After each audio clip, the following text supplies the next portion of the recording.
He maybe didn't receive this recognition when he was alive, but there'll be many who will be sorry that he died so soon.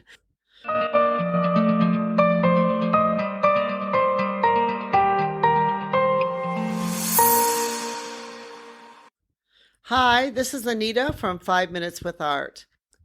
Today I want to talk a little bit about Van Gogh, and in particular, Van Gogh's death. There's some questions been asked that if his last words were, "The sadness will last forever." It was on July 27th, 1890, that Van Gogh shot himself. The family that he was staying with realized he didn't come home. He'd usually come home on time. And then they found that he had shot himself but was still alive. They immediately contacted his brother Theo, who rushed down from Paris to be by his side. When Theo arrived at Vincent's side, he could see that Vincent had made up his mind and it was time for him to die.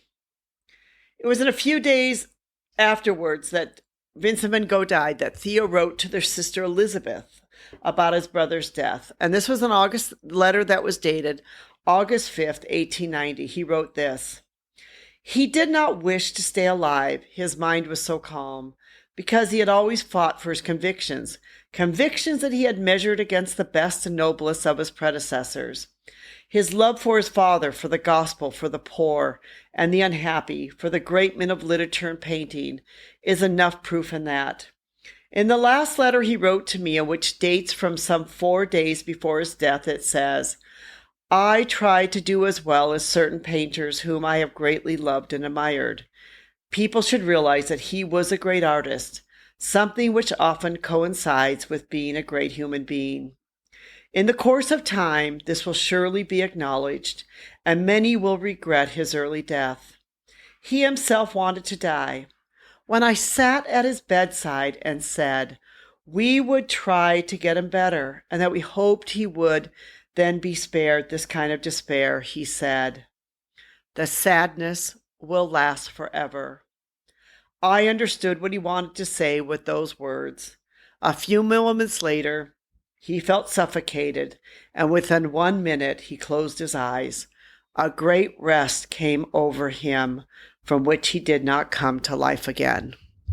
So yes, Van Gogh's early and untimely death, his last words were, "The sadness will last forever." You know, it's interesting because a lot of people wondered, well, why did Van Gogh shoot himself?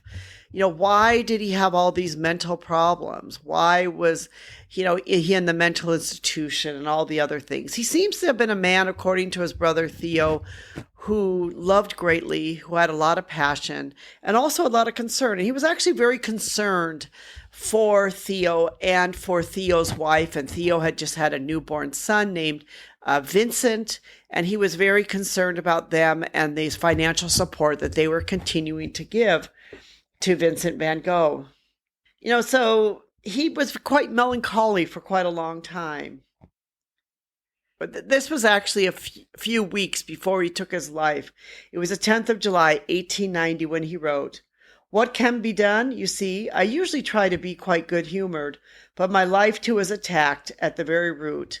My step also is faltering. I fear not completely, but a little too none the less, that I was a danger to you, living at your expense." So he really felt this great burden that his brother was trying to help him. He hadn't really seen success in his art. He was feeling very melancholy, very sort of sad about life. And that's why most people suppose that he went and took his life. But I really love what his brother Theo said, that, he maybe didn't receive this recognition when he was alive, but there'll be many who will be sorry that he died so soon. And I, for one, am one of those people. I am sorry that we did not get to see all of Van Gogh's art if he had lived until a ripe old age. Thank you so much for listening. We really do appreciate you. We appreciate you being part of our community and listening to the 5 Minutes with Art. If you get a chance, subscribe to our podcast. We'd love to have you also leave a review because it really does help. Thank you so much to our production team, especially for Rico for helping to put this together. And thank you so much for listening.